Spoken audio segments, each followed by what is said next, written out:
आप देख रहे हैं आपका अपना पसंदीदा news channel news any times में आप सभी को बहुत बहुत स्वागत है। इसी तरह के खबरों के लिए चैनल को सब्सक्राइब जरूर करें और बेल आइकन को दबाएं। एक नई पहचान मां भवानी डेकोर प्राइवेट लिमिटेड के साथ, जो है ऑथराइज्ड डिस्ट्रीब्यूटर ऑफ कजारिया।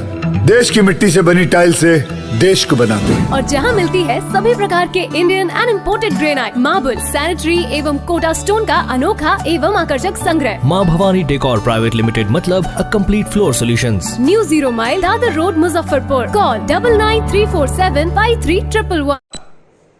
मैं तमाम जनमानस से रामनवमी की हार्दिक शुभकामना। कण कण में बसे हैं राम और मर्यादा पुरुषोत्तम, इनकी शुभकामना मैं देता हूं। और मैं अपील करता हूं कि समाज में समरस समाज बनाए रखने की कामना हो। एक एक लोग में भाईचारे का मैं अपील करता हूं। बहुत बहुत धन्यवाद। मैं ब्रह्मा नहीं हूं, मैं कोई भविष्यवक्ता नहीं हूं, मैं पंडित भी नहीं हूं, ना मैं निर्वाचन आयोग से सर्टिफिकेट इशू करने का अथॉरिटी हूं। 100% पप्पू यादव जी पूर्णिया से जीत रहे हैं, 1% में नहीं जानता हूं। एक तरफ महागठबंधन के मतलब की उम्मीदवार है, एक तरफ एनडीए के उम्मीदवार है, इस बीच में निर्दलीय है। महागठबंधन के जो उम्मीदवार है, सबसे पहले तो उनका प्रोफाइल आप देख लीजिए ना। महागठबंधन इससे पहले वहां राजद ने कब उम्मीदवार दिया था? बिहार में महागठबंधन का मतलब है राजद वहां इससे पहले कब उम्मीदवार दिया था? इसी पूर्णिया ने पप्पू यादव को 5 बार जिताया है। मैं नमन करता हूं उस धरती को जिसने इस वीर नायक को पैदा किया है, जिसने पूर्णिया को राष्ट्रीय फलक पे ला दिया। आखिर उसी पूर्णिया ने 5 बार इंडिपेंडेंट जिताया है ना। 1990 से संसदीय जीवन की शुरुआत निर्दलीय इसी पूर्णिया ने पप्पू यादव की करवाई थी ना। तो इसके बाद कुछ बोलने का तो जगह बचता नहीं है। पूर्णिया देश को एग्जाम्पल देगा, बिहार में मिसाल कायम करेगा। तब लोकसभा के चुनाव के बाद फिर क्या आप तैयारी कर रहे हैं? आप बिल्कुल मैं जा रहे हैं? बिल्कुल मैं लगातार क्षेत्र में हूं। मैं तो डिस्ट्रिक्ट हेडक्वार्टर में बैठा हुआ हूं। मैं हर तीसरे दिन अपने क्षेत्र में होता हूं। मेरे क्षेत्र के सारे जनता हमारे टच में है। हम उनके इस इलेक्ट्रॉनिक युग में हर आदमी एक दूसरे के टच में होता है। उसी माध्यम से तो आप भी मेरे तक पहुंचे हैं। पारू मेरे लिए सर्वोपरि है और पारू में परिवर्तन 2025 में होके रहेगा। बिल्कुल पूरा विश्वास और समर्थन मिल रहा है एकदम। जनबल बहुत बड़ा बल है और जनता जिसके साथ रहेगी, ये परिणाम बताएगा कि पारू में क्या होगा। पारू का जनता वहां के जनप्रतिनिधि से आकुल हो चुका है, उनके रवैये से, उनके गतिविधि से बेचैन है वहां की वहां कोई विकल्प, हमको मजबूत विकल्प मिले जहां हम अपनी सवारी करें। मैं एक बार फिर तमाम बिहार वासियों से, खासकर सीमांचल और पूर्णिया, जहां से हमारे जननायक, हमारे राष्ट्रीय अध्यक्ष माननीय पप्पू यादव जी चुनाव लड़ रहे हैं, 26 तारीख को, 26 अप्रैल 2024 को मैं एक एक जनमानस पूर्णिया से अपील करता हूं कि आप अपना मत का प्रयोग माननीय सांसद पप्पू यादव जी के लिए कैंची छाप पर जाकर अवश्य करें। बहुत बहुत धन्यवाद, बहुत बहुत आभार आपका। के आप समाजसेवी के रूप में भी जाने जाते हैं, खासकर पारू विधानसभा में बहुत चर्चित व्यक्ति हैं और पूर्व में भी आप चुनाव लड़े हैं, विधानसभा का चुनाव लड़े हैं। और अभी जो पप्पू यादव को कांग्रेस से टिकट नहीं मिलने के कारण और वो आरजेडी में चला गया सीट, और जिसके कारण से वो उनको टिकट नहीं मिला, तो वो निर्दलीय चुनाव लड़ रहे हैं पूर्णिया से। और क्या हाल है वो पूर्णिया का, वो बताएं।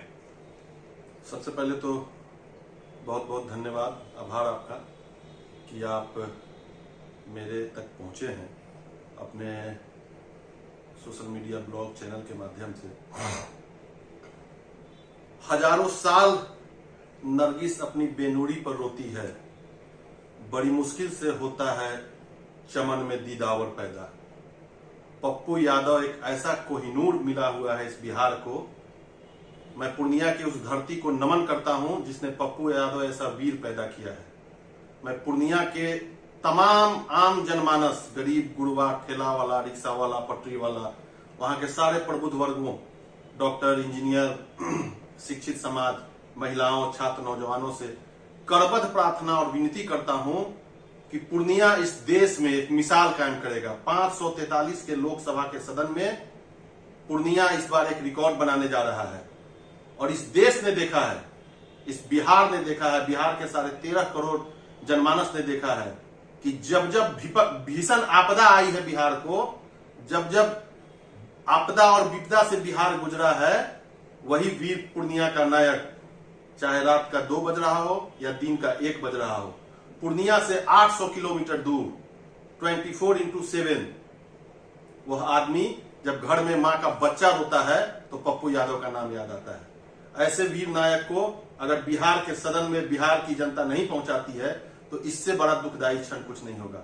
मुझे पूर्ण विश्वास है पूर्णिया के तमाम आम आवाम पर कि अपने नायक को जिता के पूर्णिया से और भारत के लोकसभा के सदन में अवश्य भेजेंगे। लोग मतलब कि देख रहे हैं कि मुस्लिम भी खफा हो रहे हैं, लोग बता रहे हैं कि 2 सीट मिला है। सिवान में मतलब कि शहाबुद्दीन जी की पत्नी को भी टिकट न मिला है, जिसे निर्दलीय वो घोषणा कर चुकी है निर्दलीय चुनाव लड़ेंगे, और आरजेडी से चुनाव 3 बार लड़ी है तो मतलब कि वो हार हुई है। और ये मतलब कि तो पप्पू यादव जी घोषणा कर चुके हैं कि शहाबुद्दीन जी की पत्नी को हम लोग समर्थन करेंगे, सपोर्ट करेंगे जाकर। ये किस तरह का? अरे ये तो बहुत अच्छा मौका है हमारे अकलियत के भाइयों को और मुस्लिम समुदाय को। अभी अभी जाति जनगणना सरकार ने कराई है, इस नीतीश कुमार ने करवाया है। 18% मुसलमानों के लिए इससे सुनहरा अवसर नहीं मिलेगा कि वो अपना जनप्रतिनिधि अपने समाज, अपने बीच से निकाल के बाहर भेजे, सदन तक पहुंचाए, जो उनकी आवाज को उठाता है। इससे अच्छा मौका मुसलमान भाइयों के लिए दूसरा कोई नहीं हो सकता है। और बिहार के 40 लोकसभा में सबसे बड़ा एग्जाम्पल 2 लोकसभा क्षेत्र बनेगा, पहला पूर्णिया और दूसरा सीवान। अपने इकबाल को जगाने का ये अकलियत के भाइयों को मौका है, जिसको वो साबित करें और सरकार के आंख को खोलें कि मेरे लिए जो खड़ा रहा है मैं उसके लिए खड़ा हूं। देखिए कि ईद के मिलन समारोह में भी पहुंचे हुए थे, लोगों ने उनको मुख्य अतिथि के तौर में बुलाया है, वो लोग गले मिल रहे थे और भावुक हो गए थे। और मिलने के कारण मतलब कि जो है और मुस्फा मतलब कि जा रहा है लोगों का कहना। बिल्कुल बिल्कुल बिल्कुल आपने देखा होगा अभी 2 साल पहले जब भारत में सीएए और मुसलमानों के लिए जितने भी कानून आए थे, पूरे भारत में 150 सभा माननीय सांसद पप्पू यादव ने, हमारे नेता ने घूम घूम के किया था। भारतवर्ष का और बिहार का ऐसा कोई जिला नहीं है जहां ये नहीं गए थे उनके पक्ष में खड़ा नहीं हुए थे। इसके बावजूद भी अभी तो मौका आ गया है सामने हमारे मुसलमान भाइयों के लिए, अकलियतों के लिए मौका आ गया है कि वो अपने आप को साबित करें कि आपके साथ सरकार क्या रवैया अपना रही है और माननीय पप्पू यादव जी आपके लिए जो खड़ा थे आज कहां है। और मैं बहुत खुश हूं इस बात को जान के, इस बात को समझ के, और जो सारे मीडिया के रिपोर्ट आ रहे हैं, जो वहां के लोगों से बात हो रही है, अकलियत वहां एक पैर पे खड़ा है माननीय पप्पू यादव जी के लिए।